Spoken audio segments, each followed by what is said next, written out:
এই নাও চাল নিয়ে এসেছি, রান্না করো। কিছু টাকা বেঁচে গিয়েছে, এটা রেখে দাও। আরে দোকানদার তো আমাকে 450 টাকা দিয়েছে, আমি তো 100 টাকা দিয়েছিলাম।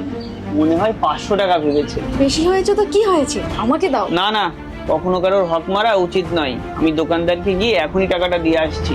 হ্যাঁ হ্যাঁ যাও, দুনিয়ার সব ইমানদারি তো আল্লাহ তোমার মধ্যেই দিয়েছে। আর এত ইমানদারের ফল দেখো, এই ভাঙাচোরা ঘরে থাকতে হয়। তুমি আমাকে যাই বলো, আমি কারোর 1 টাকাও মেরে খেতে পারবো না। আর যদি আমি ওনার হক না মারি, তাহলে আল্লাহ আমার হকও কাউকে মারতে দেবে না। আর আমি কোনো রকম ঠেলে ঠেলে সংসার চালাই। ভাই, আমি কিছুক্ষণ আগে যে তোমার কাছ থেকে চাল নিয়ে গিয়েছিলাম না, আমি তো 100 টাকা দিয়েছিলাম, কিন্তু তুমি আমাকে 450 টাকা ফেরত দিয়েছো।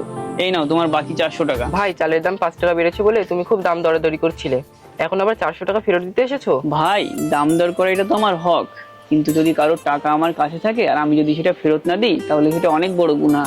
আপনার জায়গায় অন্য কেউ হলে কখনোই টাকাটা ফেরত দিত না। ভাই, যদি আমরা কারোর হক মেরে খাই, তাহলে সেই হক আমাদের নেকি দিয়ে শোধ করতে হয়। বলো, টাকার দাম বেশি না নেকির দাম বেশি? টাকার দাম বেশি না নেকির দাম বেশি? টাকার দাম বেশি না নেকির দাম বেশি? কি হয়েছে ভাই বলো। ভাই, তুমি 1 সপ্তাহ আগে আমার দোকানে এসেছিলে, আমাকে ভুল করে 200 টাকা বেশি দিয়ে চলে গিয়েছিলে। আমি তো ভুলেই গিয়েছি, তুমি ভুলে যেতে পারতে। 200 টাকা রেখে দিলে তোমার লাভ হয়ে যেত। ভাই, আমি যদি কারোর হক মারি তাহলে নেকি দিয়ে শোধ করতে হবে। বলো, টাকার দাম বেশি না নেকির দাম বেশি? টাকার দাম বেশি না নেকির দাম বেশি? টাকার দাম বেশি না নেকির দাম বেশি? টাকার দাম বেশি না নেকির দাম বেশি? আরে ভাই, বাড়িতে আছো? বলো ভাই। 7 বছর আগে তোমার আব্বুর কাছ থেকে 10 লাখ টাকা দিয়ে জমি কিনেছিলাম। 5 লাখ টাকা দিয়েছিলাম, আর 5 লাখ টাকা পরে দেওয়ার কথা ছিল। কিছুদিনের মধ্যে উনি মারা গিয়েছিলেন।